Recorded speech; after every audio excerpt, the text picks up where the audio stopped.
Julie Roginsky, a Fox News contributor and Democratic analyst. Julie, good to see you. Great to see you, Megan. You know, you were on the show railing about that Star of David. It looked like a Star of David. Yep. Trump said it was a sheriff's star in one of his tweets that he retweeted calling her crooked Hillary.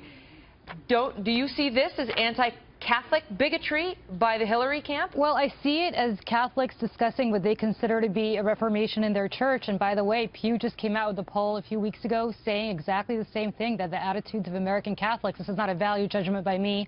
I'm not Catholic. I certainly have no right to judge anybody in that sense. But what the majority of Catholics in this country feel seems to be very similar to what they're talking about and seems to be very dissimilar from what the Vatican is saying. I'll give you an example. 89% of American Catholics think that contraception is morally acceptable. 65% think employers shouldn't opt out of the law based on religious objection. You have 64% thinking homosexual behavior is not morally wrong.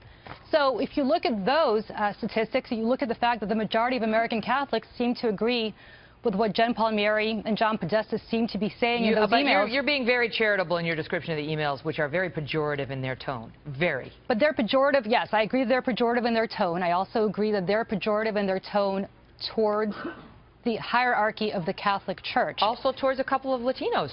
Maybe you saw those where they referred, in August of 2015, Podesta, the campaign chair, urged Mrs. Clinton to reach out to Latinos. The email subject was needy Latinos and one easy call. And he went on to list Federico Pena, Bill Clinton's Secretary of Transportation, and former New Mexico Governor Bill Richardson as the two needy Latinos she should woo.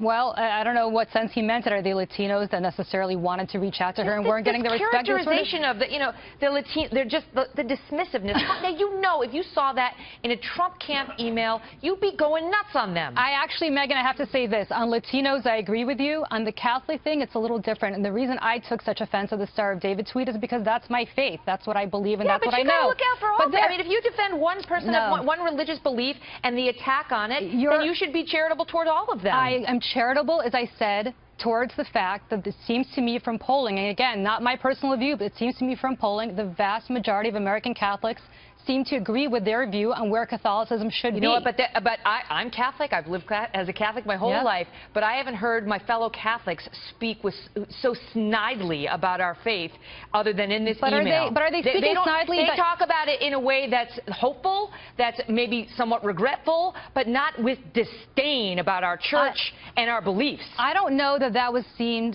as disdain, whether it was seen as a revolutionary. They were mocking Rupert Murdoch for having the nerve to baptize his children Catholic. That's different. They were mocking Rupert Murdoch, and that's, as you and I both would agree, that's not acceptable. But they're not mocking, I believe, is the Catholic Church where it is in America today. What they're saying is that we're the Catholic Church, and specifically the majority of Catholics. You can't mock a man's decision to baptize his children. I'm not disagreeing with you on that. Not mocking Catholicism or the church. That's what it is. That's why they raised it. Different. I disagree with you on that. I think they mocked. There's no excuse to mock a man for practicing his faith the way he wants to practice it. Let's take Rupert Murdoch out of this equation. I think it's wrong to mock people who believe contraception is morally wrong. I think it's wrong. I'm pro-choice to mock people for their pro-life beliefs. What I do think there's a big difference here is that what they're saying is potentially and actually in step with what the majority of American Catholics believe.